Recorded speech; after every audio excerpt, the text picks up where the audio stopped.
खैरपुर ज़िले में बरसात जॾहिं त खजीअ जे फसल खे नुक़सानु पहुतो आहे, आबादकारनि जा मथे ते हथ अची विया।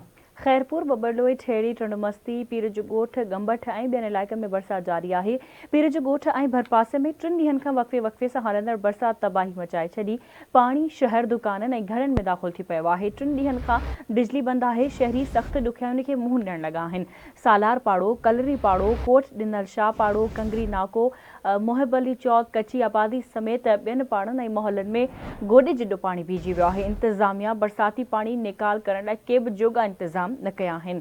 खैरपुर ज़िले में बरसात थी आहे। खजी जे फसल खे नुक़सानु पहुतो आहे। आबादकारनि जा 2 हथ मथे ते अची विया आहिनि। खैरपुर, बबरलोई, ठेड़ी, टुंडमस्ती, पीर जो ॻोठ, गंबठ ऐं ॿियनि इलाइक़नि में बरसात जारी आहे। पीर जो ॻोठ ऐं भरपासे में 3 ॾींहनि खां वक़्फ़े सां हलंदड़ बरसात तबाही मचाए छॾी आहे। पाणी शहर ऐं दुकाननि ऐं घरनि में दाख़िल थी पियो आहे। 3 ॾींहनि खां बिजली बंदि आहे। शहरी सख़्त ॾुखियाईयुनि खे मुंहुं ॾियण लॻा। सालार पाड़ो, कलरी पाड़ो, कोट ॾिनल शाह पाड़ो, कंगरी नाको पाड़ो, मोहब अली चौक, कच्ची आबादी समेत ॿियनि पाड़नि ऐं मोहल्लनि में गोॾे जिॾो पाणी भीजी वियो। इंतिज़ामिया बरसाती पाणी निकाल करण लाइ के बि जोॻा इंतज़ाम न कया। नवाबशाह में गुज़िरियल 2 ॾींहनि खां वक़्फ़े सां बरसात जो सिलसिलो जारी आहे।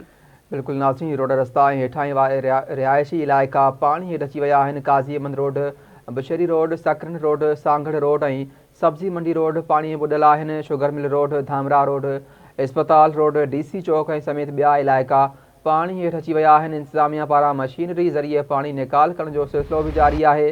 अहम ख़बर आहे, नवाबशाह में गुज़िरियल 2 ॾींहनि खां बरसात जो सिलसिलो जारी आहे।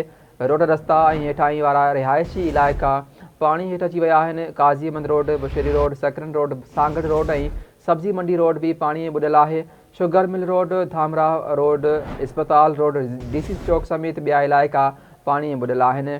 इंतिज़ामिया पारां मशीनरी ज़रिए पाणी निकाल करण जो सिलसिलो बि जारी आहे। अहम ख़बर आहे, नवाबशाह खां जिते गुज़िरियल 2 ॾींहनि खां बरसात जो सिलसिलो जारी आहे। रोड रस्ता ऐं हेठां वारा रिहायशी इलाइक़ा पाणी में ॿुॾल आहिनि।